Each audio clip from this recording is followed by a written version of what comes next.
Magandang umaga po sa ating lahat. The Faculty of Education of the University of the Philippines, Open University, welcomes you to the ninth Education. Today's webinar is entitled Teaching Presence in Philippine K-12 Blended Learning Classes under the Alternative Delivery Mode.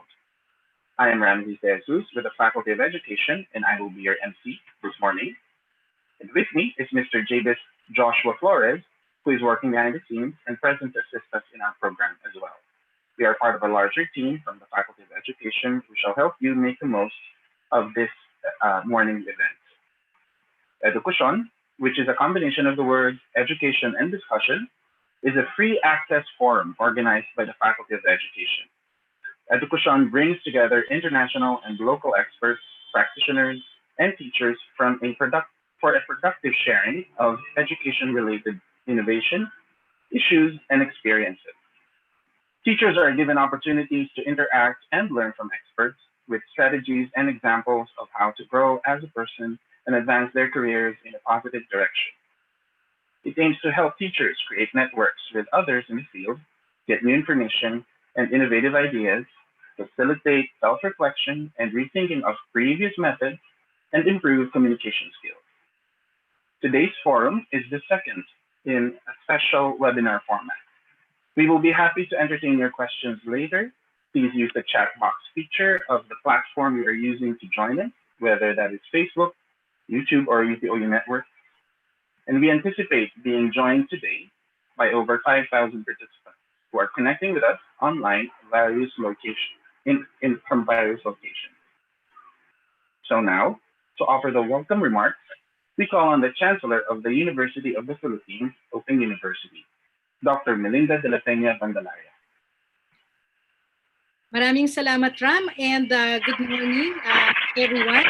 Magandang umaga sa ating mga webinar participants, colleagues at the UP Open University, especially our colleagues at the Faculty of Education, and of course to our resource person in today's education session, none other than our very own Assistant Professor Juliet Aleta Villanueva. So in my welcome remarks, there are just three things that I want to emphasize, just so that we will be reminded of how important this session is. So first, I have noted what Ram said about this is the second of the special education session that FED is doing. I just want to note also that I am happy with this move of education for it to be 100% online. Of course, the previous editions of our education, we have streamed the session, but now that we have really moved the session, the program 100% online, this is really a great move, and I hope we can reach more audience, probably even beyond the Philippines. So I'm happy to note that, and I hope that this practice of being 100% online or virtual is something that we will do even after the COVID-19 pandemic. So one good thing about this being virtual is that realization that not even a pandemic can stop our culture of sharing and making use of the tools and platforms that are available to us and our viewers or participants. UPOU's mandate is to be at the forefront on the use of these technologies, these modern technologies for education. And more than ever, it is during these times like this, that we should lead by example. The second point that I would like to take is that we are tackling a very relevant topic in today's session. That will definitely be useful not only to those at the K-12 level, but the general principles will surely help all teachers shifting to remote learning, given that teaching presence is a general concern under this mode of instruction. So moreover, based on the questions asked of me during webinar sessions like this, there is a greater concern among this group of learners, the K-12. Hence, I congratulate our Faculty of Education for thinking of organizing or having this topic, which I haven't seen being tackled from among the so many webinar sessions that are now being done by various organizations. So, bihira tayo makakita that very specific ang pag-address sa mga needs ng nasa K-12. So, that's why I really congratulate our Faculty of Education for this very relevant and timely topic. My third point is that I am happy to note that we are recognizing and tapping in-house expertise. And I say thank you to our dear colleague, Assistant Professor Aleta, for taking some time off from her study to be with us today. I know that she could easily say no to being part of this initiative as she's still officially on study leave, and I know very busy with completing the dissertation, her dissertation, and so just so that she can go back to work immediately. But doing this work can have more significant impact now that our teachers are looking for practical but pedagogically grounded tips on how to design their courses for out of the classroom instruction. So to our webinar participants, I hope that you will have that valuable takeaways. Ram mentioned earlier that there will be that discussion part of the webinar. So I hope that there will be that active interaction between our webinar participants, among yourselves also, and with our resource person. So ask your questions, share your insights, as we are also learning from you. It's not just you learning from us, you learning from our resource person, but in the context of sharing, we will also be learning from you, especially those who are doing it or the practitioners. As I always say, and as implied by the umbrella program of UPOU's fight against COVID-19, the hashtag Open Fight, while we have the health frontliners, so we are very familiar with the health frontliners, we teachers are the frontliners in education. And together, we can ensure that learning continues for our students. So for everyone, I wish you all a productive webinar session. Good day to all of you. Thank you very much. Thank you very much, Chancellor Mel, for your very warm welcome. Today's education will feature a presentation by Assistant Professor Juliet Aleta R. Villanueva, a member of the Faculty of Education who specializes in instructional planning and assessment in social studies. At UPOU, she has served as chair of the Associate in Arts and MA Social Studies programs, as well as having served as faculty in charge of teacher education courses. She is co-founder of the Builders School, and her past engagements include teaching at IB World Schools, community development work with non-government organizations and people's organizations, teaching full-time as a volunteer under the UP Oblation Corps, and supervision of volunteer programs. Ma'am Aleta has published qualitative research on virtual communities, open schooling, teaching presence, inquiry learning, as well as dual language and curriculum integration. She holds a Bachelor of Arts degree in elementary education, major in special education, and a Master of Arts degree in community development from the University of the Philippines, Diliman. Mamaleta is a PhD candidate at the University of Southern Queensland in Australia. We are honored to be joined today by Assistant Professor Aleta Villanueva to share her presentation. I give the floor to you, Mamaleta. Hi, good morning. Hi, Ma'am Mel. Thank you for that introduction, Ram, and to the staff of Multimedia. Hi, thank you for putting this together. So I'd like to do my screen share at this time. There. Is it happening? Again, there.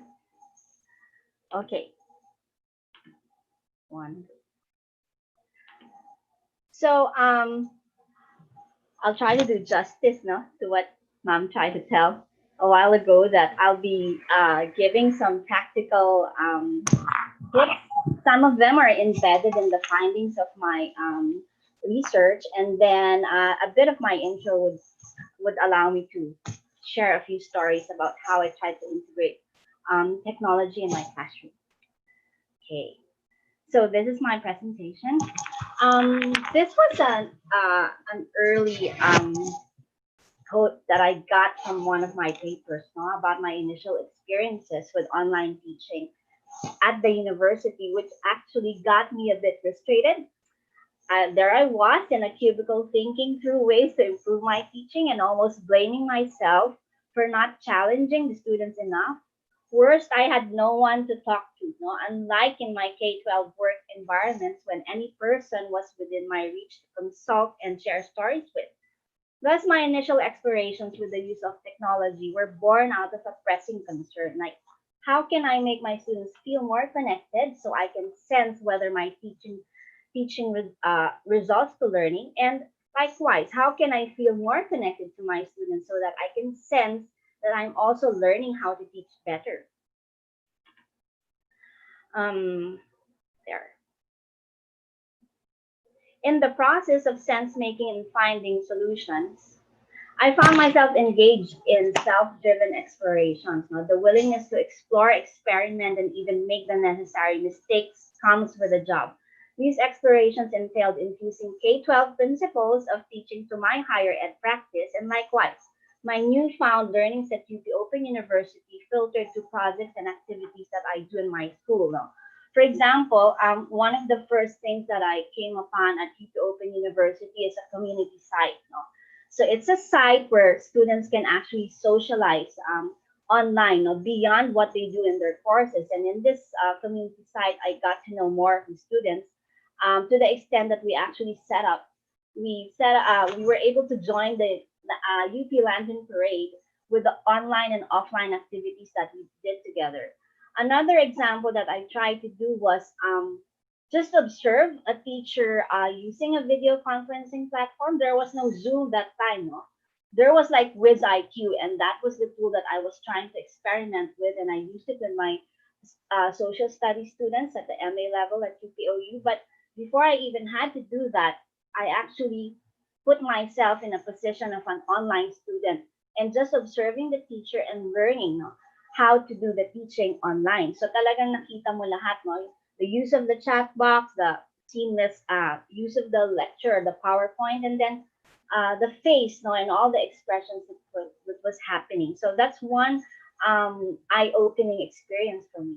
And then with the all the technology that I was like learning from UP Open University, I tried to put it in school. So one of the important things that we had to come up with was an event. No, we called it Tech for Builders. Like it's a tech fest wherein I just asked students to come in with all their gadgets and then just choose ways, to share with their classmates how to use it. And then there was this one student came up with her own project of talking about internet safety. Okay, there. So those are like the initial things that I tried to do, which helped me, no? So eventually, I also experimented with just using Moodle with students. I did my own. I did a Moodle workshop online just to know how to run it from the back end, and then there. So I was able to set up a summer class, something blended to help children work with technology. So by the time we came into school, it's easy for us to just use all these technologies for their projects. No? So those are the practical tips that I can share at this time. There. And then obviously there are lots of technology integration and learning community building at both ends. And then there. Most of all, these were opportune times to reflect, no?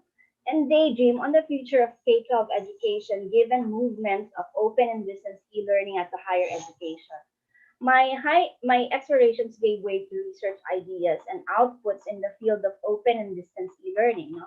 Just to define it, no, ODEL was originally coined by Alfonso in the Philippines and stated that forms of education, ODEL is like are forms of education provision that use contemporary technologies to enable varied combinations of synchronous and asynchronous communication among learners and educators who are physically separated from one another and for part or all of the educational experience. So ODEL has become an accepted field of research among distance education and online learning practitioners in Asia, where such programs continue to thrive. So year 2013, I wrote an article and was trying to foresee what's the possibility of doing an open high school because we already had open high school programs in the Philippines, and then trying to link it with UP Open University. Now, the possibility of having bridging courses that can, allow students to get into the Open University maybe through course offerings at the year 11 and 12. No? But I ended up teaching in a high school by that time, and I was like very comfortable with the use of technology. And I was already tinkering with a platform for curriculum and lesson planning, no? So that was what I was in that mode. And then I also observed lots of teaching presence in that school happening in classrooms. No? This is like face to face. So I've seen like teaching presence online, and then you've learned to appreciate how it's happening face to face. And I also came upon teachers who were not at ease with technology, no? So that made me ask more questions. I figured learning technology requires time and space, no? And a bit of playfulness also. You have to be willing to click and make mistakes, get lost, and find your way back by clicking more, no? So that was just that kind of mindset helped me through the use of all these technologies. But because a part of me was exposed to the research culture in UP, it helps to appreciate the connection between teaching and research and view this as acts of these are just like adventure, no? A quest that helps you validate your discomfort, your uncertainties, and also your successes. Now, within my experiences in higher education, I came across the concept of teaching presence. No? It's an element which is part of a bigger framework called the Community of Inquiry by Garrison Anderson and Archer, uh, year 2000. So in this presentation, I'll be sharing a portion of my findings which deal with teaching presence. Okay, so I hope I can be heard. I'll just minimize for a while and check my chat box. So there, I think we're okay. Now, I will be sharing portions that are specific to blended learning interactions and the one of teaching presence. No. And the bigger question that I was trying to pursue in my study was this: now, in what ways do the interactions and experiences of teachers and students signify learning communities of outcomes of blended learning? That's no. Try to understand what learning communities are, but most research on learning communities are done in higher education, and it's, I guess, yes. And then um, you sort of the learning communities are designed and maintained, allowing participants to communicate in an atmosphere of openness, mutual respect, and trust. Okay. So are we still okay? There. Let me just check. I'm looking at my screen and I'm looking at my chat box. There. So we are okay.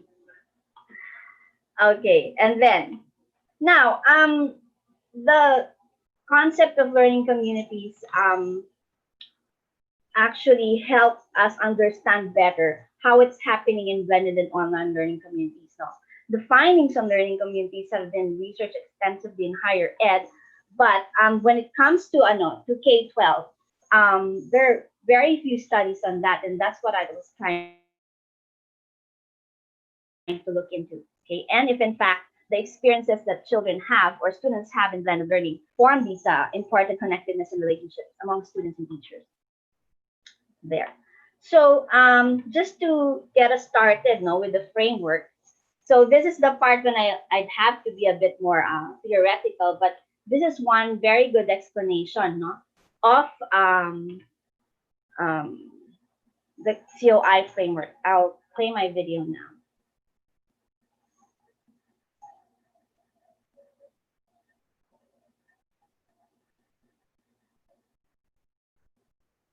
So I hope you can hear me.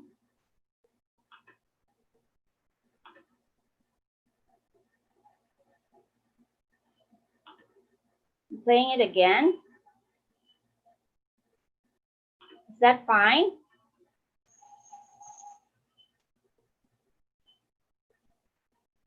Oops, it's stopping still. Play again.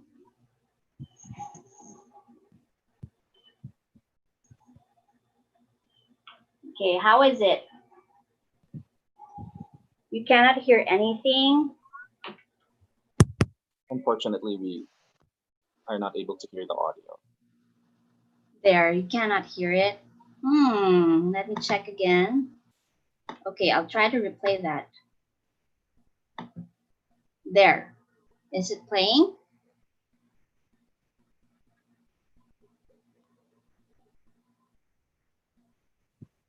As yet, we are not able to hear any audio. Oh, what's happening? Try sharing your audio via Zoom, ma'am. Yeah. Sorry, I forgot that. So, share computer sound there. Okay, I'll try to go back and play again. So this video will talk about a framework There.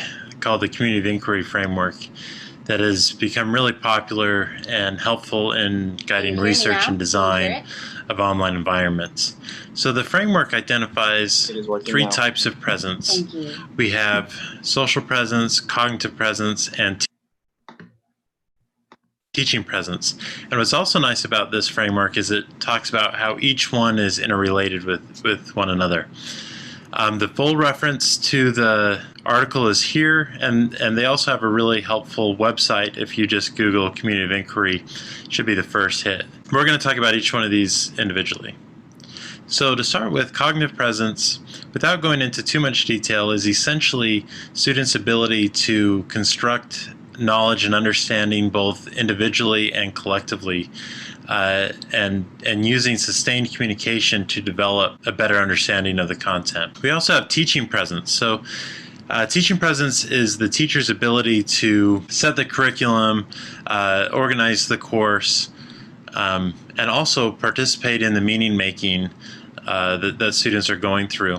They also have a direct impact on cognitive presence because they're the ones that are really regulating the learning of the students and making sure that they go through the processes that they need to go through in order to understand the content and make their own meaning of the material. Then we have social presence. Social presence predates the Community of Inquiry framework by quite a bit. And basically what social presence is it talks about how participants can establish themselves as real people in a course. And they do that by portraying their full personality in an online environment. So this has a lot to do with what they're using to communicate. So if it's text, it can happen. And Garrison and his colleagues have shown that you can establish a high level of social presence using text. But it can also be more easily it can be easier to do that using video or audio or things like that. But it's important as well to show the relationship between teaching presence and social presence. So typically in this framework, social presence is referred to as something that the students do or that the students have. However, with teaching presence, it's the teacher that sets the climate that really allows students to feel safe and to communicate naturally and really have the opportunities to express their personality in a learning environment. Also, teachers need to model that behavior, and that's part of setting the climate. So teachers also have a type of social presence, and some research has shown that teacher social presence can actually be more important to a student than their peers' social presence. So social presence is also really important because if you're expecting them to communicate about course-related topics, they need to feel comfortable with one another. And so Garrison and this framework basically says that a certain level of social presence can be a prerequisite for cognitive presence or for a high level of learning to occur. And that's really the contribution that they've made with social presence. Like I said, they didn't invent the concept, but they've really shown how it's interrelated with teaching presence and cognitive presence. And basically, they also say that when all three of these presences are together, that's when students are going to have the best educational experience, and that all three are necessary. So a lot of times in an online environment, we ignore the social presence and focus on the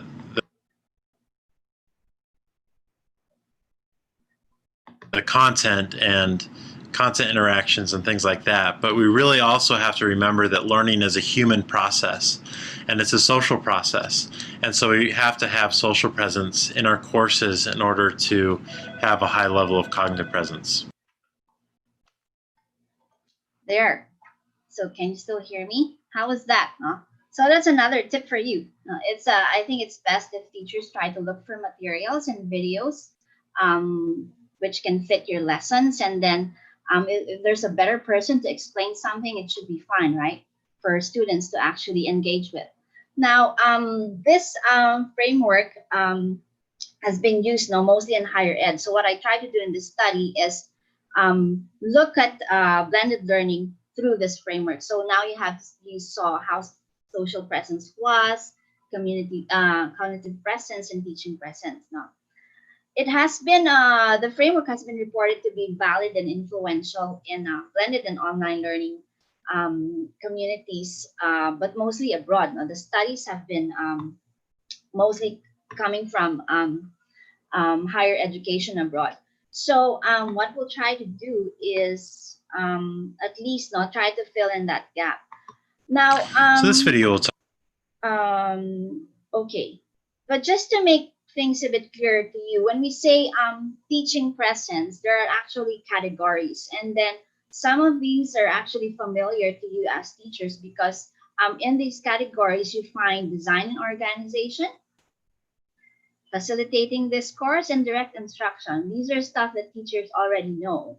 And then there are, of course, indicators that help you try to examine the quality of all these instruction that's happening and the teaching presence itself. No, studies have actually questioned. No, there are some studies have actually asked. No, whether these categories, indicators, and the instrument that they use for students whether they were asking whether the teaching roles and actions are distributed evenly among teachers and students. No, but their original proponent, Garrison, asserted that within the framework, the construct of teaching presence was applicable to both teachers and students, and it will be interesting to see how that sort of emerged from the data of my study.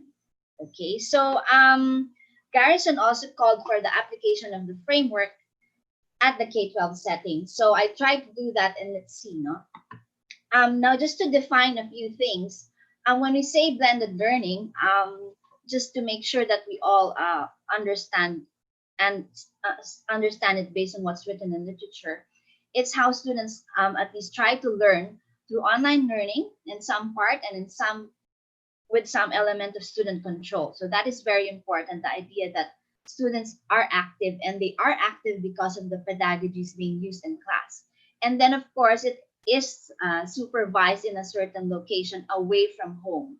So that's one good definition. Now, while I was looking for schools as part of this study, I chanced upon one, a center, and then, yeah, they were saying that they were doing blended learning, and then you look at how they're doing things, it's like very alternative. Some of the homeschoolers go there.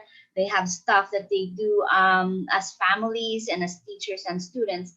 And then you also see how they try to define blended learning. But it's not really into using technology. Maybe now they've switched to that. But it's very clear in literature that this is how blended learning is defined. No?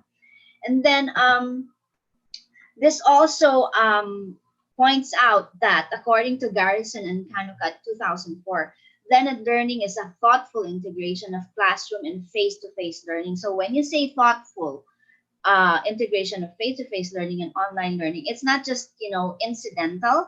There are things that you do strategically because you want things to happen in class. So a concrete example that one teacher did in a school where I did my research was he had some poll activity through FB Messenger, no? And then he would start discussions there, and he would do it in English, and then students will respond to that poll. And then the poll was into controversial issues. And then by the time we'd get to class, and the classes just happen once a week, no? You would see that the engagement is just, continuing from what was happening online. So that, to me, that is one example of a very strategic use. Now, I know there's a memo out there that says that Facebook is being avoided, or at least it's being prohibited in some schools because it's not being used intelligently, maybe, or because we need privacy for students. But with the FB Messenger, just the chat, you can do a lot of things just through the chat box, for students and teachers. So that's one area that we also need to think. What are platforms out there that are really at the hands of our students and we can make use of there? So the key to the definition of blended learning is the extent of learner control and personalization it affords students. And that's what sets it apart from technology learning environments. So the samples that I told you earlier in my school is tech integration, because a big part of the experience of the students are still in school, but the use of technology is something that students get comfortable with. But when we say blended learning, it's clear that you also have like a schedule when to do the online learning and when to do it face to face, when students are expected to be in school, and what are the activities or the teachers activities capitalize on. They do a lot of group work, individual projects, and then the strategic use of online and offline activities. So that is very important when you do blended learning. Okay, there. Now, see, there's another another person who tried to come up with models of blended learning.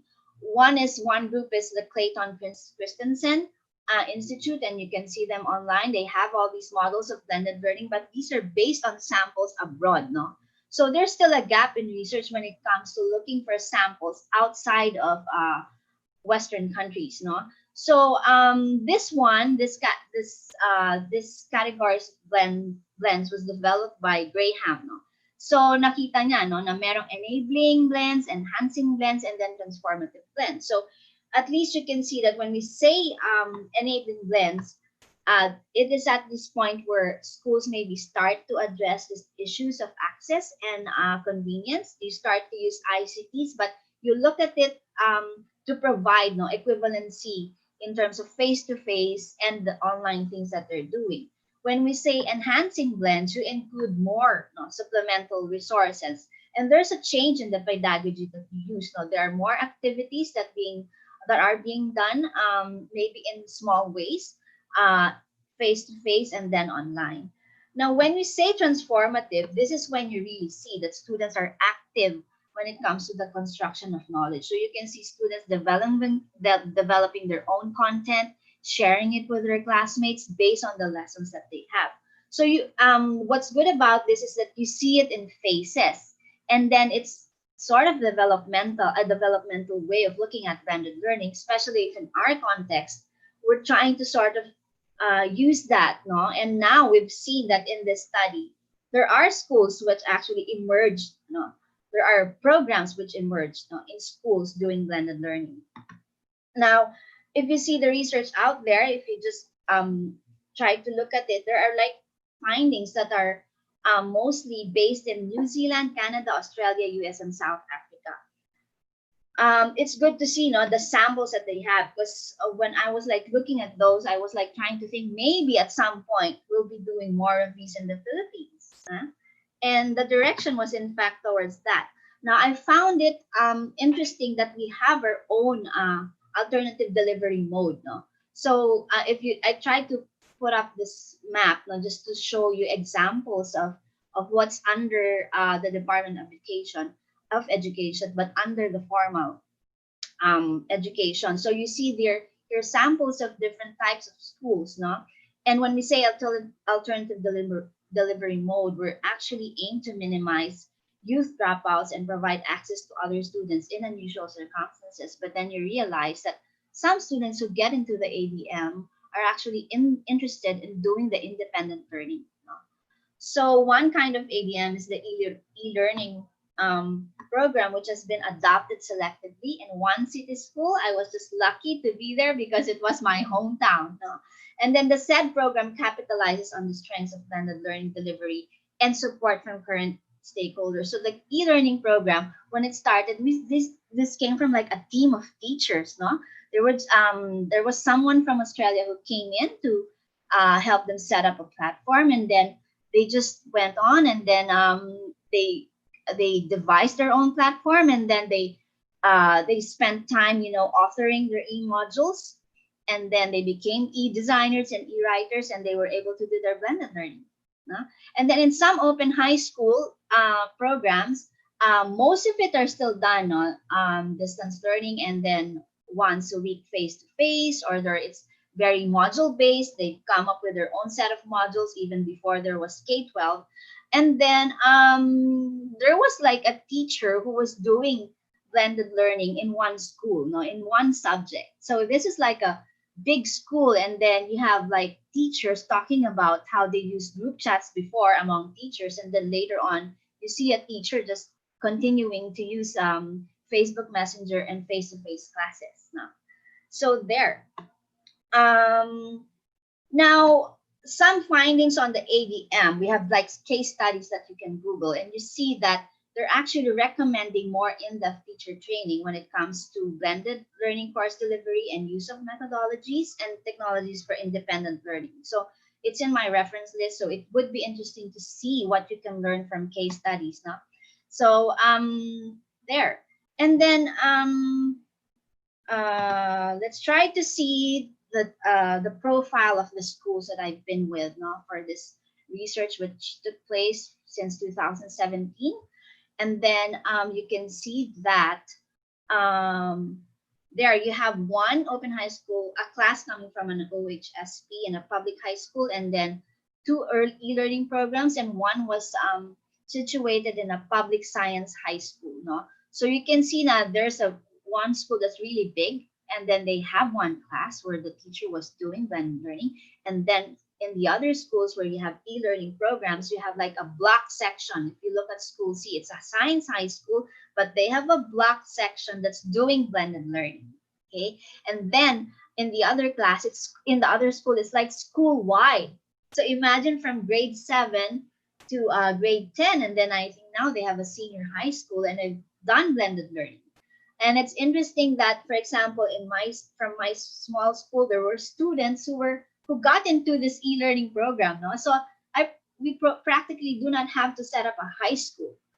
Okay, so because you see that there are like innovations happening and within the public school system. Okay, now I only had a few samples because my study is an exploratory case study, and you need to get that consent from parents. And then at least I had teachers. I had like 5 teachers, a combination of experienced and teachers who are new to blended learning. But during my study, they've done it for about 3 years, 2 to 4 years, and then you have a very experienced teacher who is like an e-learning coordinator in one school. So I did all those interviews, the FGTs, and I also used the community of inquiry instrument. You know, I adapted the instrument to find out the students' perceptions, no, of how they're doing their blended learning experiences, and you can see the teaching presence that's been validated through that instrument and the other data gathering tools. Now, if you see here the spread of their access to internet, no? So I asked that kasi di ba, parang can blended learning happen in other schools, no, for example, but there are specific conditions which are needed for schools to be ready to do blended learning. So you can see here the spread. Some students would have access to the internet through their mobile phone and laptops. No? It's a combination of that. And then the good part is that the school is also ready, you know, with computers for blended learning to happen. And then there were some who actually chose, no, a few ones that they nakikihiram sila sa pinsan nila o sa kamag-anak nila. And then when I asked them, when you do your online work at home, saan ba kayo? Or when you said that it's learning is like anytime, anywhere, what does it mean? And then one student goes, habang po nasa banyo, nag-aaral kami, habang nasa bahay ng aming ng pinsan ko, okay, o minsan hindi ko kailangan magbitbit ng libro dahil bakasyon, pero nag-aaral pa rin ako. Diba? So that is like learning anytime, anywhere to the students.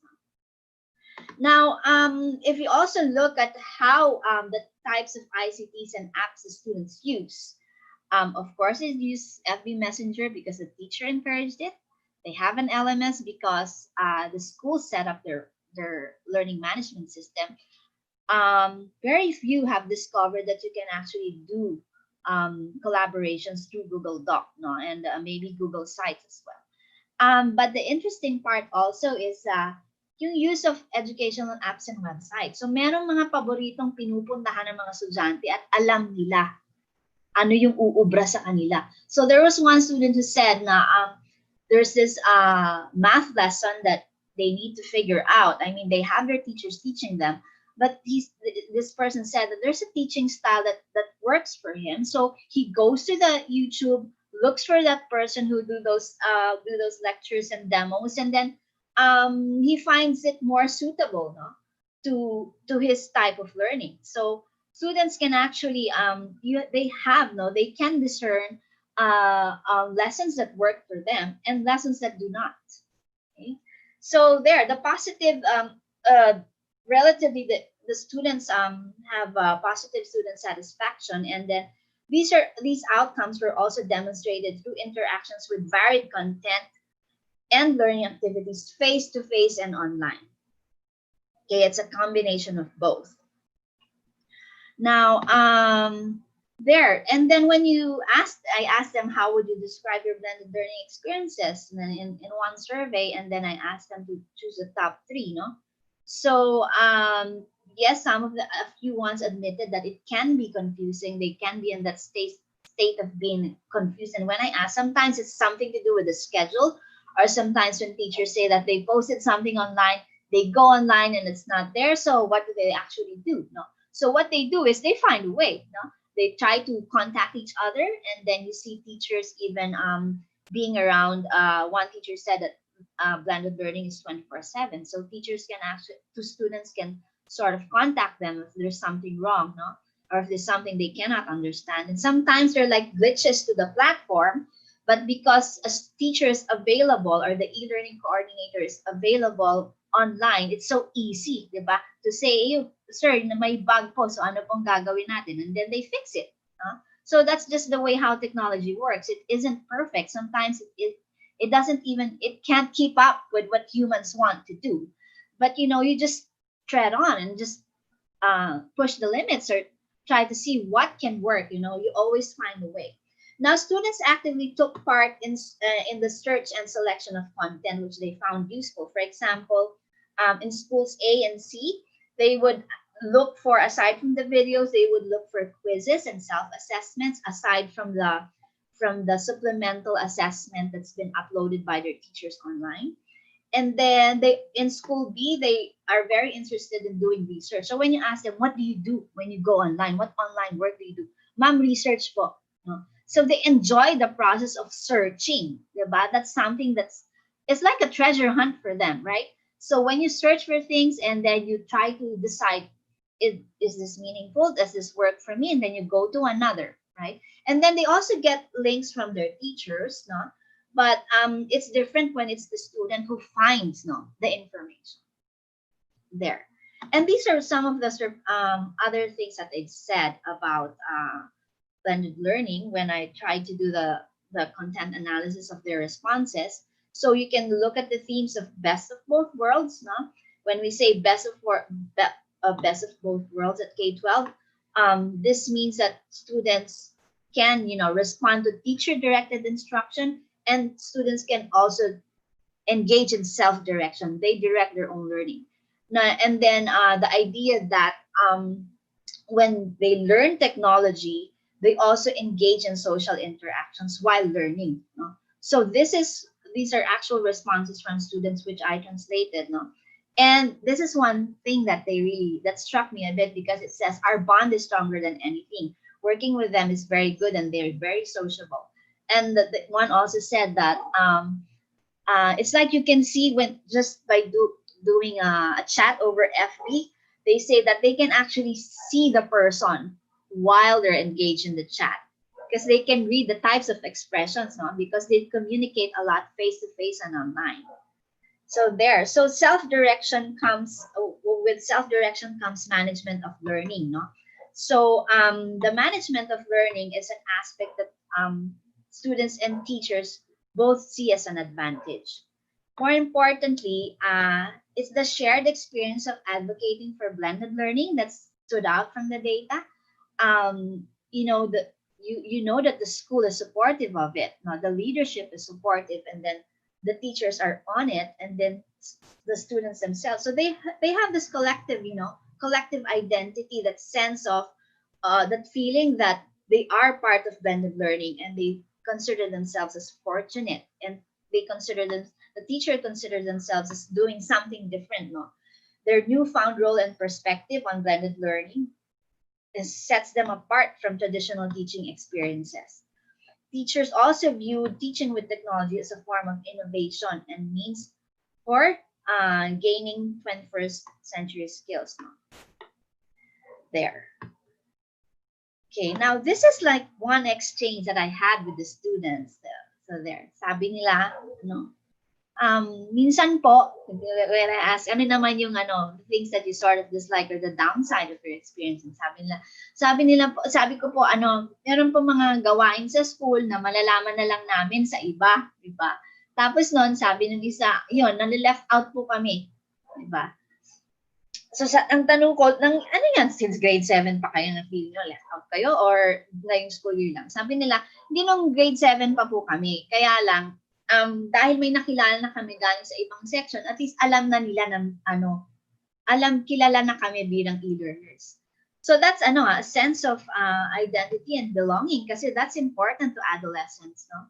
And so, I ask again, so, do you see that as a disadvantage? You being part, you feel that you're part of the class but not part of the school. Sabi nung isa, kasi po pag may competition, syempre, konti lang po kami. Diba? So, na-left out talaga kami. Yung iba, may sa mga regular sections, mabilis po silang sumali. No? Kasi regular naman section sila.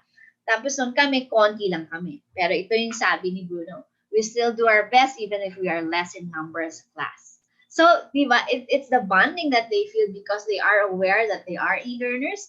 And then this exchange resonated with me because I did have students from Associated Arts and Higher Education who also felt that way. They felt that some UP students don't know, that they are fellow UP students and they come from the Open University. There are certain staff in offices when they try to cross-register and then they ask, meron palang UPOU, mga ganun. Well, that was way back. That was like years ago. But it's the same feeling, that they feel a bit, identity is important for them, right? So more among students who do their learning differently.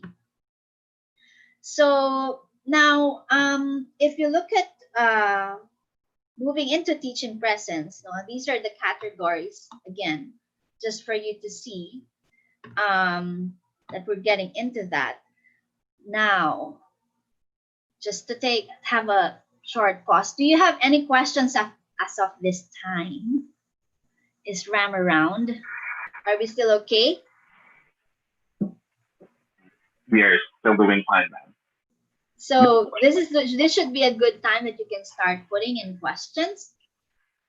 We are, in fact, open to questions. So for those who are interested in sending their questions, kindly use the chat box feature of the you can start using it. Can we start opening that so that, in case there's a question I can address at this time? That's like a short break.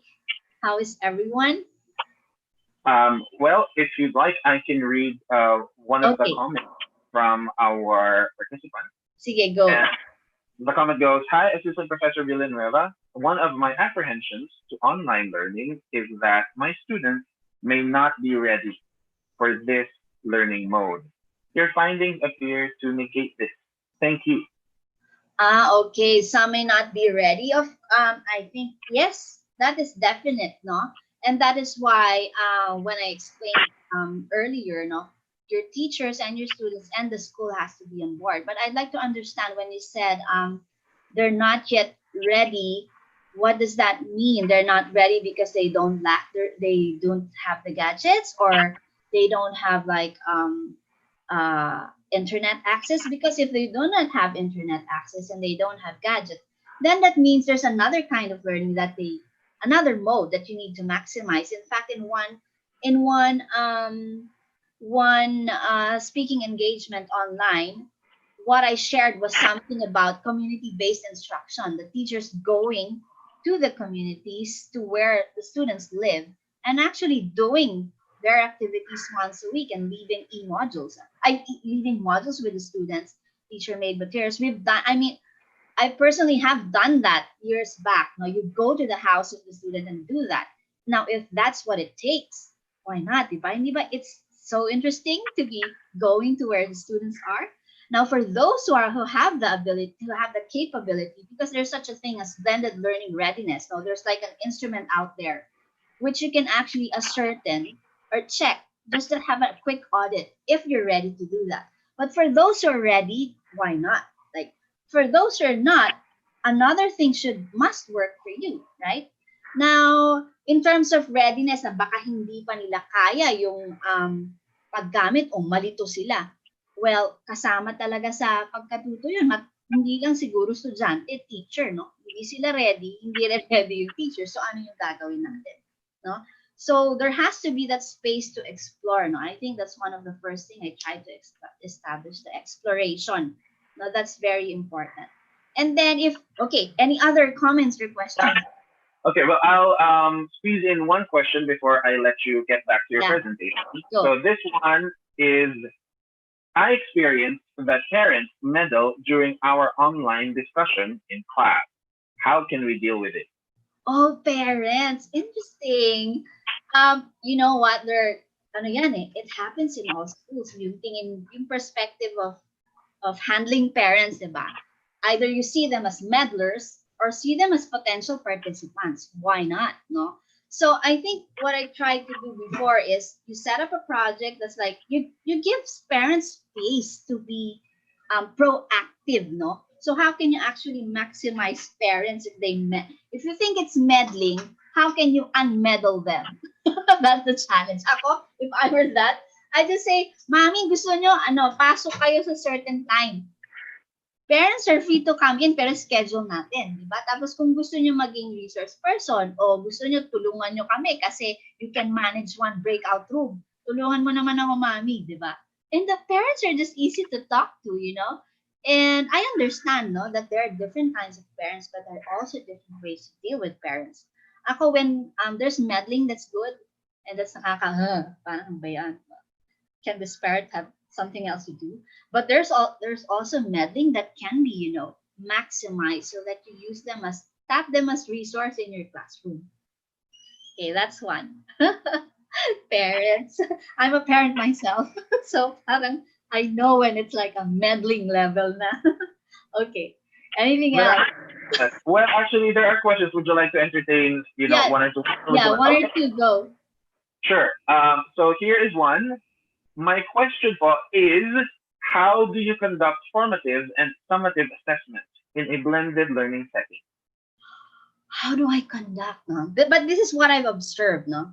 The teachers actually have their formative and summative assessments posted already. So that's one thing, no? So I'll try to connect that with design and organization. When we say design and organization, we're looking at setting curriculum methods and parameters as indicators of design and organization. So this was like observed consistently, meaning the students know that teachers post the formative assessments, and then they know they have a time frame to accomplish that, and they know at some point the formative assessment will be closed because it's the summative assessment that comes up.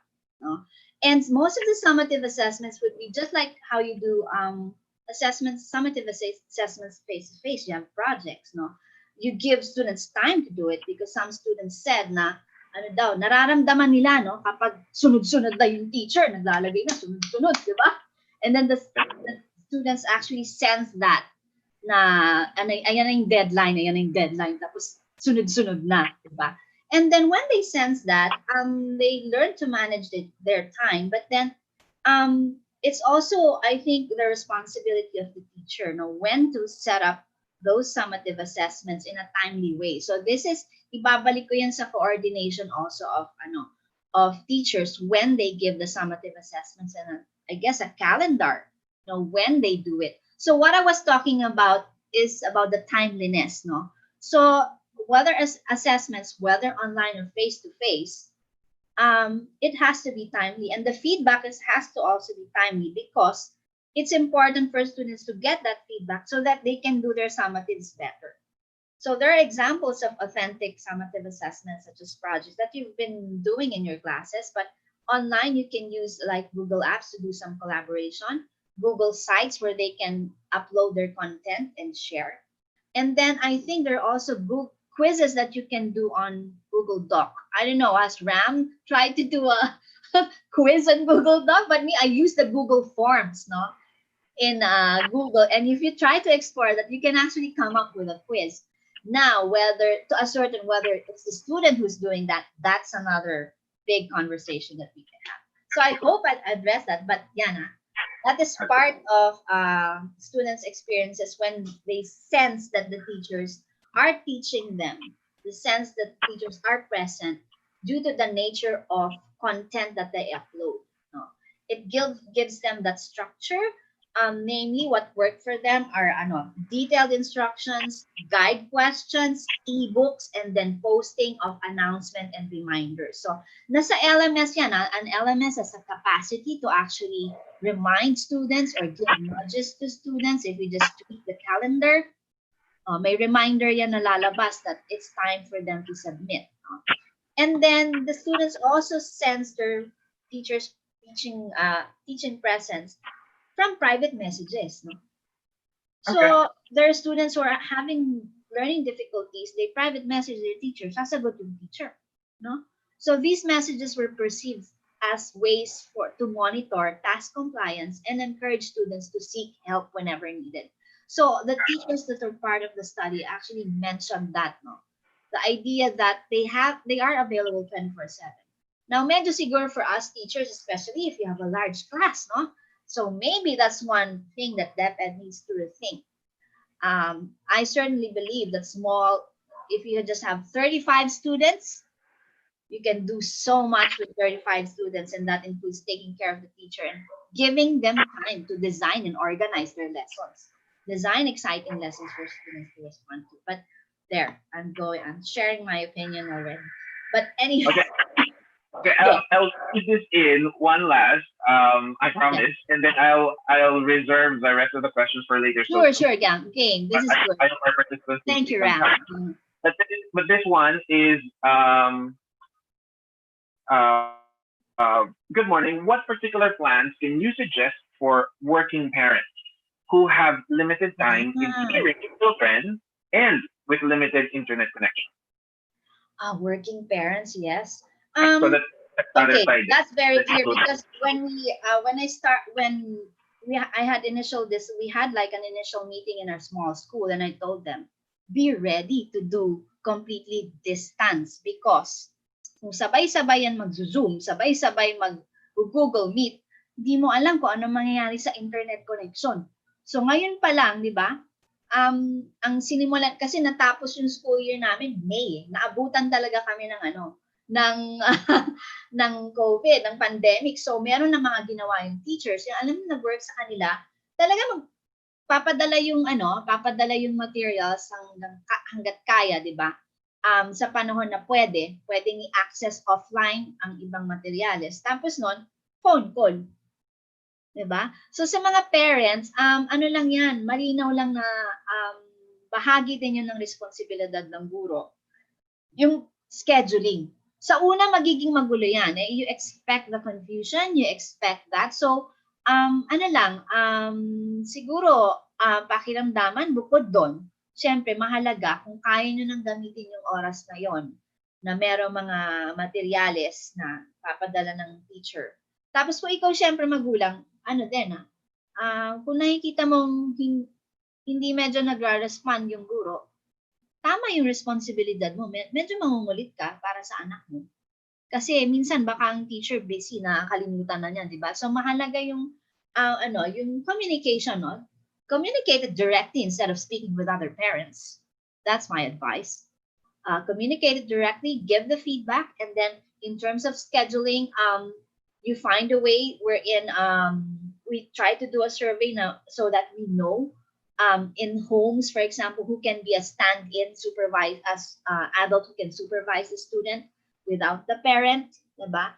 And then one parent actually came to me and said she's planning to homeschool her child, but what she'll do is she's not the one who's going to teach her child. She'll get somebody else. That's one. No. So the same thing, diba? You can maybe rely on adults to sort of supervise the students while you have to work. And then there are also ways that you can empower your children or the child himself to sort of have a study area, and they know that the materials are there, and at a certain time this has to be done. And then a phone call is one best way to sort of supervise, no, or at least monitor what's been happening. Did I answer that question? It's such a long answer. Do we still have time, Mr. Ram? We are doing well. So that will be that for the set of questions for now. We shall Okay. entertain more questions at the end of your presentation. Thank Okay, you. so let's proceed. So that's design and organization. And then these are ano, no, what students mention. Yeah, how does the teacher actually set things up? No, what helps them? So this is one, tinampat ko lang. The students said, yeah, the deadlines are given and we make sure that we get things done. And then the pointers are important. And then teachers would post the questions and the questions are clear. And you even do that even face to face, right? They're like, you're ready with your discussion questions. You don't just like some of the questions can just arise during a discussion and you can just put it in. But online, you can do that. No? So you just post the questions ahead of time, and then students can have that discussion. You can even witness the discussion if the discussion is happening at FB Messenger. In fact, that is one what the groupings or the working in squads is something students do naturally, meaning especially at grade 10. Nung umpisa pa lang ng grade 7, usually it's the teachers who do assign the groups, and then eventually, when they see that they need to help each other, they just go online and just be together. No? Sabi naman ng isa, ano daw, meron silang kaklase na masa mabundok na lugar. So, paano yon? Wala daw internet. So, ang ginagawa nila, pagpasok niya face to face, binibigay na nila yung instructions. So, maghahanap sila ng paraan na magbigay ng instruction dun sa klase nila. So, these are like students. Yeah, you need to trust your students that they will try to help each other, no? When it comes to communicating and working out their their activities when the teacher isn't present, and when they're doing stuff on their own. So it's clear that when we say design and instruction, these are ways that K-12 learning communities set clear expectations and boundaries as ways of working together. And then, it's clear among students that they have a goal. Diba? The teachers would initially set the target, but eventually students have a way, of saying that ito yung kailangan magawa. Tapos nun, tatanungin nila yung isa't isa, nagawa mo na ba? Nandito ka na ba? O kailangan mo ng tulong? Sige, gawin natin.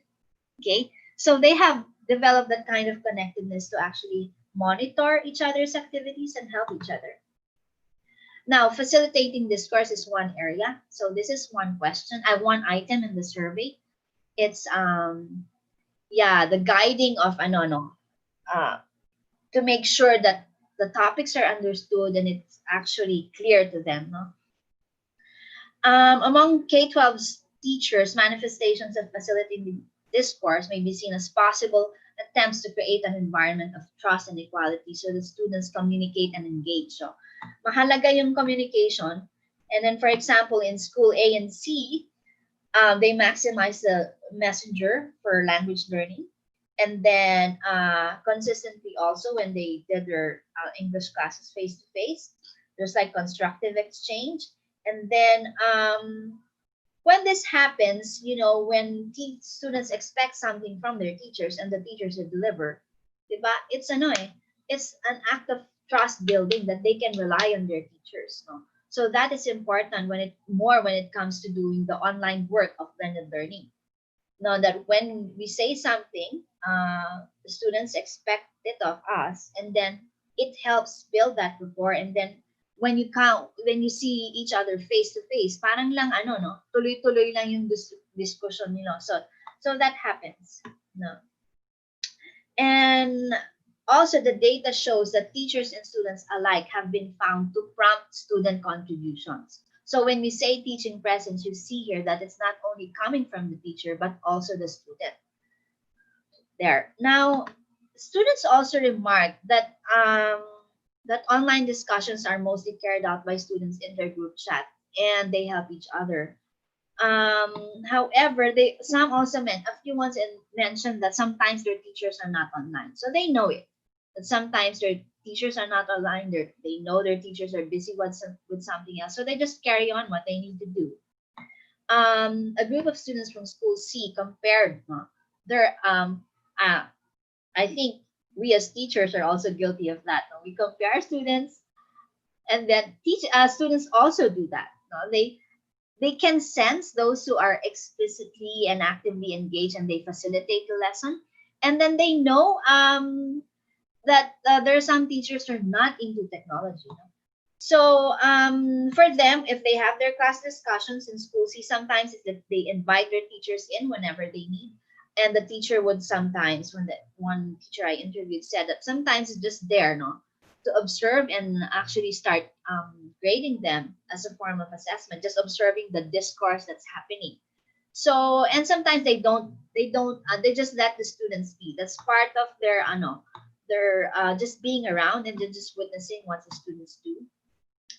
So students seem to equate teaching presence with the skill and timeliness and the use of technology. A few students compared teachers, uh, their other teachers to the teacher participants, and then they sense that some are not able to use some ICTs for education purposes. And then when of course they're just being honest with that, but they're happy with no. I mean, they're satisfied overall with their blended learning experiences because there are teachers who are actually skilled. So parang ano lang, it's like bawi-bawi, diba? So it's just this also a message to some school leaders, no? We cannot have like a perfect team of teachers getting to blended learning right away. You'll always have like allies. You'll have those who will go for it. There will always be teachers who are hesitant. Diba? So what do you do as school in leadership, no? So I think it's one way is to understand what are the barriers, no? That barriers to their teaching presence and how come they cannot be comfortable with technology. So finding out the barriers are important, and then I guess you don't give up. No, there are teachers who will eventually embrace technology. It will take more time for them to understand it, and usually the barriers are not. Some barriers could be personal, no, something that you cannot solve on your own, but for you capitalize on those teachers who do have that that positive, no, positive outlook when it comes to learning. So even the e-learning coordinator in that school, for example, also said that some teachers have difficulty embracing the concept of e-learning. So that's a reality. Okay. So now this is one how a teacher sets an atmosphere in the classroom. So I observed the English teacher, and then it's interesting because usually you'd expect in a school that the tables and chairs are just rows, no. But what he did was he rearranged the room so that students are facing each other, so that when they do their language exercise, they can communicate with each other. And I guess it's how it's how the teachers he set up this classroom so that students will be able to communicate with each other, and in a way that's how he also wants them to communicate with him. So the field notes were a bit helpful in this sense because you get to see um, how teachers are in their classroom and how whether they're consistent with how things are going on when they do stuff online. So parang ano lang, is the flow of the lesson is just coming from the online and from face to face, or you start face to face and then it continues online. Now there was one teacher, Miss Jessie, who did really group activities, not face to face, and then the of course in technology bumigay, 'di ba, yung TV, ayaw mag-play ganyan. Pero 'di ba, she was holding on to her presence because it's the manner that she sets the atmosphere for students to learn from each other. So even if bumigay yung technology, meron pa rin nangyayari, diba? And that's a skillful use of the teacher and then tapping into students who can also help her. So in that activity, they did group work, And obviously, it was coming from a module that they tackled online, and then they just continued it face to face. So that was Miss Jessie's class, which validated the positive ratings on teaching presence. And then it also revealed ways teachers manage the class to allow for open communication, which is an aspect already of social presence there. Another aspect is direct instruction. This is what the students said about it. So when it comes to direct instruction, it's face to face. These were like evidenced by teachers providing resources and instructions and assessment, and then focusing on resolving issues. That is one definite one. No? The teacher said that sometimes, kasi adolescents, meron silang away online. So she wouldn't address it directly there, but what they would do is come together in class, and that's where the issues get resolved. So in this sense, the students still look up to their teachers, as teachers with homeroom teaching responsibilities, and teachers attested also to contacting parents. So it's still two-way, the important aspect of two-way communications. Students viewed the guidance that they receive from teachers as still part of the teaching presence that they experienced. And then part of the direct instruction is when issues are managed, and then when students themselves also manage small group collaborative work. That's part of that. So and then without having the need for the teacher to facilitate or moderate online communications by FB Messenger, students manage to settle their differences. This is for the older batch of students. So their concerns, basically, if it's not like personal communicate, it's not interrelational concerns, but rather their lessons, they're quick to resolve these because they say it's easy when they use it. They use FB Messenger. So students also adopted their own strategies to monitor each other's behavior, and only when they need to. Okay. So otherwise, mahalaga pa rin yung role ng teacher when it comes to resolving content-related issues, and also issues when it comes to students dealing with each other. And then, of course, the timeliness of feedback. Findings importantly revealed areas for improvement related to communications and the use of technology. It indicated the importance of scaffolds when it comes to giving feedback. So you can see that these are two different things, the quality of feedback and the timeliness. So those are two important things, whether you do your classes face-to-face and online. And then there are ways to do that because in an LMS, meron talagang makikita mo doon yung grading system nila, lalabas doon yung grades. And then for some teachers, what they even do is if they see that the students have done poorly, they will contact them right away and say, okay, this is what happened. So baka may chance pa na umayos yung gawa mo kasi you have students who will have learning difficulties, and then sometimes teachers would contact the students directly and then also extend the deadline. For some, they can do that, extend the deadline for those students who need more time to finish. And that is one thing that's appreciated by students. And then even among themselves, when they sense that the student was absent, syempre mangungulit yan online, and then they will also help. So the management of time is part of that, and regulating their learning. There. Now, this is one important role that teachers are sort of expected to do in a class and in a class of online learners, and that's reinforcing the development of a sense of community. In research, higher education research, it was found that instructors were directly responsible for building a sense of community, and this happens through facilitation and direct instruction. However, in this sense, in the classes that I observed, They do this through cooperative and collaborative strategies designed to parallel the learning activities face to face.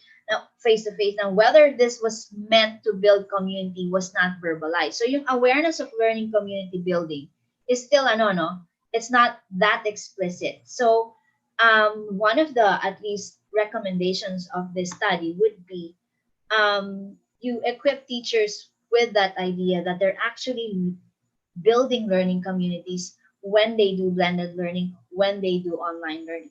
Okay. So the teachers also observe the students themselves, have the initiative to build their ties and camaraderie, given that they identify themselves as adolescents and e-learners and part of a blended learning class. But the teachers may still be unaware of their potential, that they can actually design certain lessons to build more community, so that teach students feel that that they're not only in control of their learning, but it also like the feeling of being a member of a class or a group of learners is something that's important. Even being part of a school is also important there. So the study more or less affirmed prior recommendations in research that we invest in professional development of teachers, and then making use of certain frameworks to guide blended learning course design, pedagogies, and use of technology. And at this point, the framework, I try to sort of put something in specific to K-12, so that we are reminded as teachers that there's learning community also involved. And the big part of that is the teaching presence and taking on that role. No?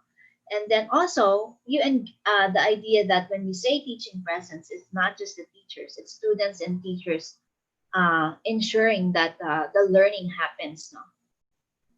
So if there are questions for now, what I also, you can start, adding in, and Mr. Ram can start, you know, choosing a few questions. But this is the part when I show you this self-reflection tool.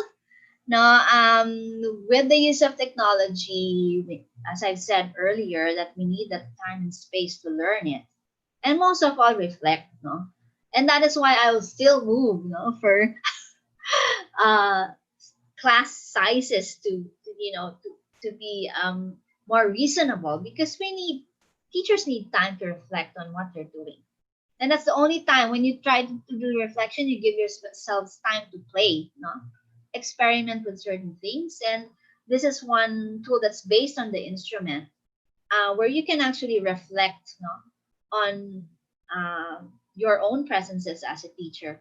Now, this was based on the instrument for students. No, what I said, if the instrument is always stated from the frame of the student, how about the teachers, looking into their experiences of blended learning? So I sort of devised the tool in such a way that teachers will also make use of it. So I added something on self-direction. And then for social presence, these are example items, no? So there's something on cooperation and collaboration, which I still added because that was the one that's emerging from the data, and it's a good reminder also for us. And then group cohesion has been there. No? It's still part of the instrument, but it's making the teachers more conscious of it as part of their responsibility there. Yeah, and then of course a set of questions. Thank you, Ram. You're starting to look at the questions. Give me a controversial question. I'd like to to respond Well, to that. But anyway, these are some of the self-reflection, the questions that I put there. Yeah, like what is good about your experience, areas you need to improve on. And yes, I was very specific with that. In what way so I feel a sense of community, my students and I are part of a community, and what else can I do to build that? And then teacher training topics, and of course for the school leadership. The reflection is not just for the teachers, also mostly for the school leaders, because we can have an active bunch of teachers, but if the leadership can also not that ready, but at least in the experience, I feel more positive with the findings of my research, because you see from the start the school leadership was, the principals were supportive, and then you also have like the support from the school district office. Okay, there. Okay, Ram, baka may questions. Well, absolutely. Yes, the questions have poured in. So I'll try and Go. consolidate some that are on the same sheet. So let's first address a question on the validity of assessment in blended learning. So they phrased this as yung isa ay paano daw po kung sakaling hindi na yung student yung nag-answer ng assessment at humingi ng tulong sa magulang or kapatid. And another way of phrasing it was, what if they would share their password or user information and a brainier classmate would answer the online exams for them? What's your that? Okay, talagang masusubukan yung trust, issues of trust. I think I also asked that question with the student. Paano sigurado na yung kausap niya ma'am, meron pa bang ganun ngayon? Yun ang sabi nila. Meron bang nagpapanggap kung sino sila sa online? Kasi para sa mga student, hindi sila nagpapanggap, no? But okay, yeah, no? Ako, siguro, even as a higher ed teacher, no, I come across that, no, na parang you ask yourself, paano nga pala? Malay mo kung talagang nagtuturo talaga yung teacher nung sinaan mong practice teaching. Well, I come up with assessments and try to see na talagang evidences that they're doing their practice teaching, na sila talaga yung gumawa. So that's one. You can do that by designing the assessment that's like, what's the word, Ram? There's a word for that. Cheat proof? Authentic assessment, is that what you're looking for? Yeah, authentic assessment, but there's like a blank proof. Okay, so for some, ako what I do, I design assessments na different. Parang choose your own assessment. No? That's what I try to do. Pero syempre, diba ako mahinisip mo, siguro ito will go for that. Pero kung yun yung pinili niya, diba? You need to respect that. No? So that's one, no? Devising assessments and then giving students choices so that they go for something that they can own. Hindi yung, ba't ko to gagawin kung dadayain ko sarili ko? Dito na lang gagawin ko. Now, meron ka mga estudyante na simple. I'm sure, no? Among adult learners, they'll do that. But they have their own reasons for doing that. And for me, that's on them and that's not on me. Diba? So, yung learning, you actually put it in the hands of the student. No? Mag-cheat ba siya? Hihingi ba siya ng tulong? Hanggang saan? No, for me, I don't let that, get in the way. Kasi if we start thinking of all this, baka, di ba? Baka si student, paano natin ma-certain, di ba? Again, it's a whole big discussion, but my personal stand is, and as much as I can trust the student, I will give that 98% trust, diba? And then, some projects you make it and design it in such a way that parents can be involved, and you put there up to saan yung involvement ng parent. Diba? Kasi malalaman mo naman di ikaw na bahala dun sa grading, no? Nasagot ko ba na? Yes po. Yes. Maraming salamat. Okay, go. Another theme is the idea of connectivity. So one concern is that some learners are truly in rather remote locations. Yeah. Or that kahit na si Dean Baggy asked a question sort of in a similar vein na connectivity in terms of paano kung walang gadgets from both the teacher side and the learner side. What are some comments that you have on that? Then go for remote learning. Diba? May workshop ngayon. Actually, kasabay ba ngayon? Dr. Borromeo has a workshop on distance and remote learning. That's what I know. So I hope it's clear to you that blended learning, there are you've seen the data I've presented shows you that it works for this kind of for certain settings. But again, diba? Di naman lahat Kaya I think merong iba't ibang modes, no? So if blended learning wouldn't work, the other modes should be able to address that. So there's such a thing as remote learning, distance learning, and then community-based instruction. So last siguro na theme, because we're sort of running out of time, would be the theme of yung pardon me, it has to do with um, engaging low performing or unmotivated students. Yeah. How the teacher Oh. present. Unmotivated students, hirap yan, especially among adolescents, no? Kasi for me, it's very rare that you come across a primary school student who's unmotivated. A primary student who's unmotivated may have other barriers, no? Or some clear difficulties in learning, no? So merong yung maybe bad experiences of school. That's why tatama rin sila, di ba? Kasi minsan yun yung salita ng katumbas, di ba?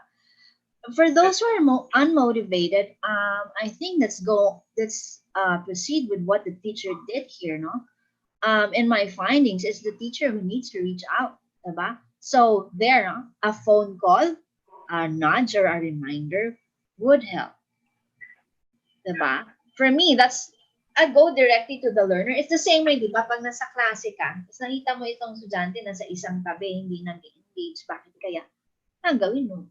Malapit ka, di ba? So the same way, if we cannot do this face to face, one way would be a phone call. Another would be if the teacher cannot do them a teacher cannot motivate the student, it's actually the peer who can motivate that, no? So ano lang, make sure that maybe the student is mixed with other groups, no? Yung grouping mahalaga yan, who you like put together. And that's one way of drawing out a student who's not motivated. Okay. Did I answer that? Yes. Maybe. Maraming I'm salamat. trying to try my best. To be honest, there are very many interesting questions. I'm just really very concerned about our time, and we are going to run a little bit over. Even shout out to Carlota Yuwinko who asked a question.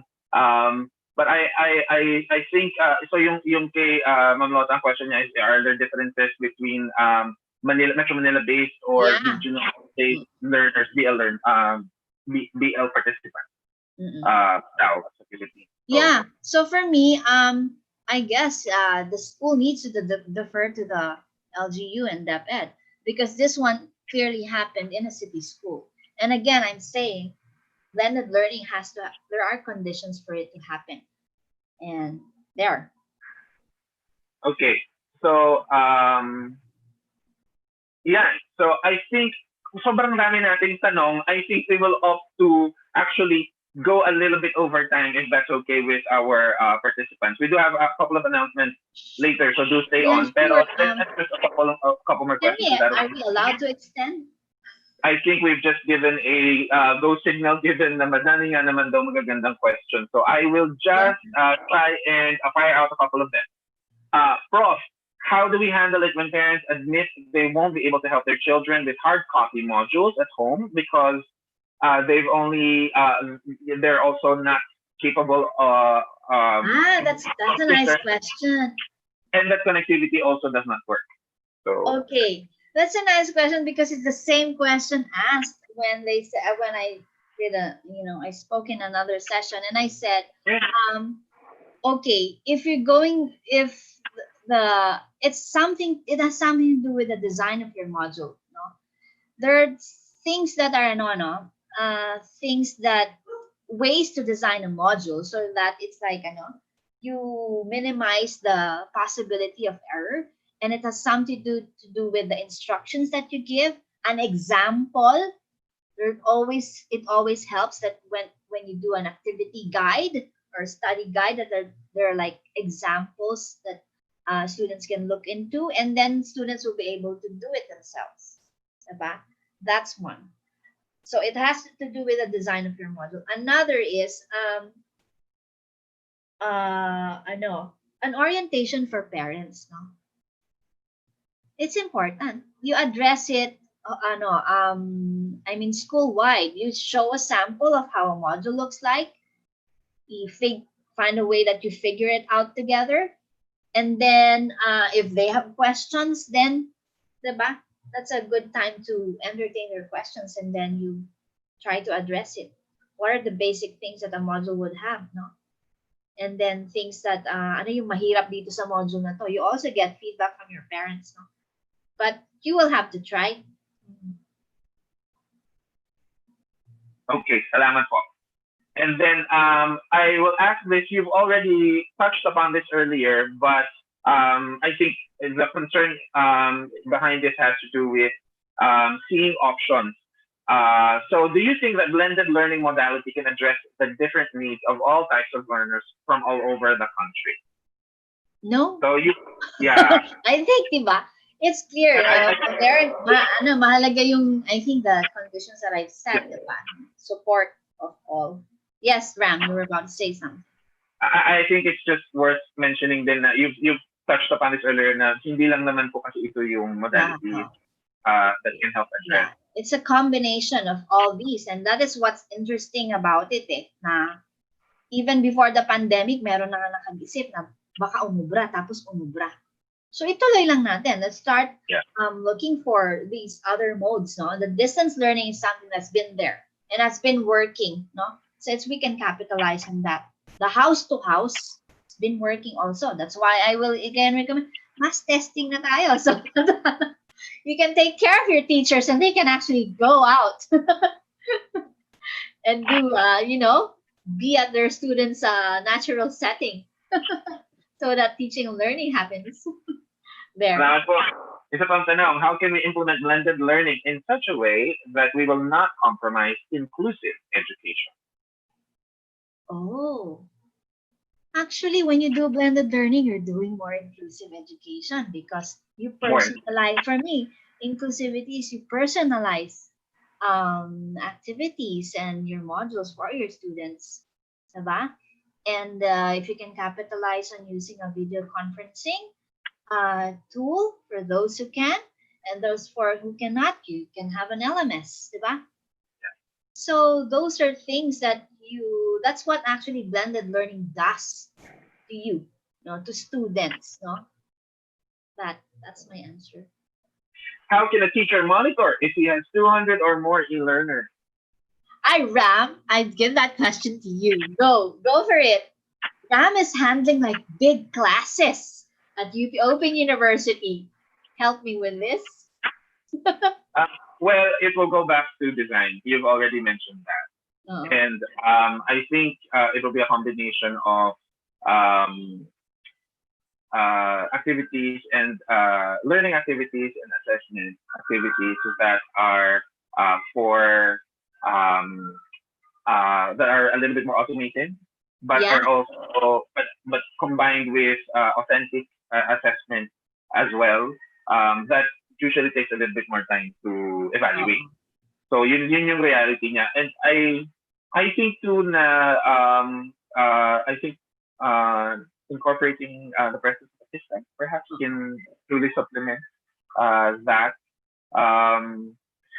But this is a reality, and it's quite when classes are rather large. I have to admit that I also suffer from the diminished capacity to really reach each of them in a much more engaged manner. That's really a function of numbers, diba? So obviously you compare that to a class of just having 15.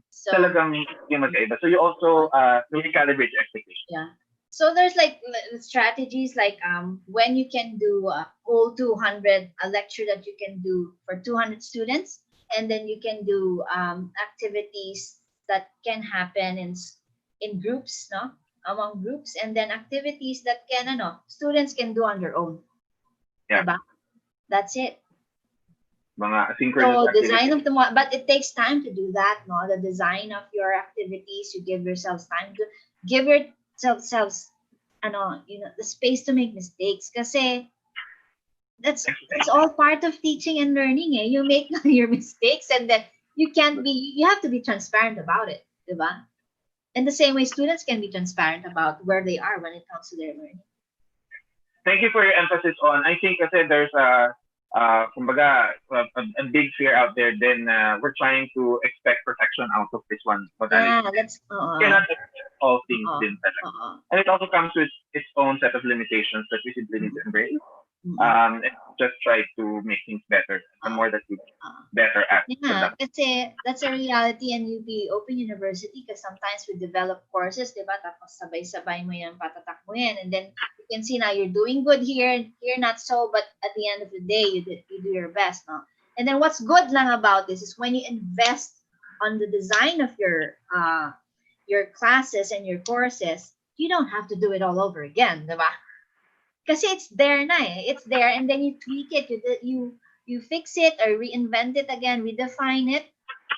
Because some of your students change, some of the profile of your class changes. But once you invest in that, that's like a good material that you can use for quite some time. Maraming salamat. So I think at this point, I will just ask you for sort of an ending word before we wrap this little section up, and then we will proceed with a bit more logistical things after, Okay. after final word. Ending word, will emphasize, this was based on a study with so number of schools and participants. It shows that it works for them. And then, okay, if the school leadership is ready for this, go. And those who aren't, who need to do other things, then do it, diba? Do it your way, do it intelligently and sensitively. And as teachers, yeah, give yourselves time to play, experiment, and to reflect. Just that. Maraming salamat po, Ma'am Aleta, for a very rich discussion on teaching presence and the Thank community you of for the integrated. questions. Will I be Absolutely. able to get those questions and who said it, and I can give a direct response by email? Sure. So if you'd like, the questions are here. And I guess for those who are, if you're opening yourself up to connecting via email, then perhaps those who'd like to send that via the chat box, then Yeah. you can see what the situation is like, and depending on your capacity, then you can respond. But certainly that's going beyond our hopes and expectations in this forum, and for that we really thank you. So allow me to extend our gratitude on behalf of UPOU and Fed, and allow me to also read from the certificate of appreciation that we have prepared for you. And the inscription reads, University of the Philippines Open University presents this certificate of appreciation to Juliet Aleta R. Villanueva, a resource speaker for the topic Teaching Presence in Philippine K-12 Blended Learning Classes under the Alternative Delivery Mode during the Education webinar of the Faculty of Education, UP Open University, held on 18 June 2020 via the UPOU network, with the signatures of Ricardo Ibagarinao, Dean Faculty of Education, and Melinda B.T. Bandalaria, Chancellor of UP Open University. Ma'am, we really thank you for sharing your expertise with us today. Yeah, and thank you for this opportunity to share what I can. Kauulitin po. And of course, we thank our audience. Maraming salamat po for engaging with us in this webinar. We would like to remind those who are interested in receiving a certificate of attendance here to please not forget to register and answer the evaluation form to get an e-certificate. The link to the registration and evaluation form are posted on the UPOU Network website and in the chat box in your FB and YouTube site. Also, so be sure to accomplish the evaluation form within the next 36 hours. May quiz questions ba yun, yung evaluation form? Well, I guess they need to see themselves so that they will we don't do that. Okay. We trust that when you said you registered, you were here. Okay. And also, we would like to extend our warm invitation to those who are wanting to join us in our next webinar. It's called the EduHack. That will be on July 1st at 9:30 a.m. So that will also be online. And the topic is recreating science lab at home. Aren't you curious? Again, the topic is recreating science lab at home. For more information, kindly visit the UPOU official Facebook page. And that is it for now. We want to thank you again, Ma'am Aleta, and thanks to the team of the Multimedia Center as well as the Faculty of Education for working very hard to set this up. A good morning to all of you, and we will see you all on the next one. Salamat po.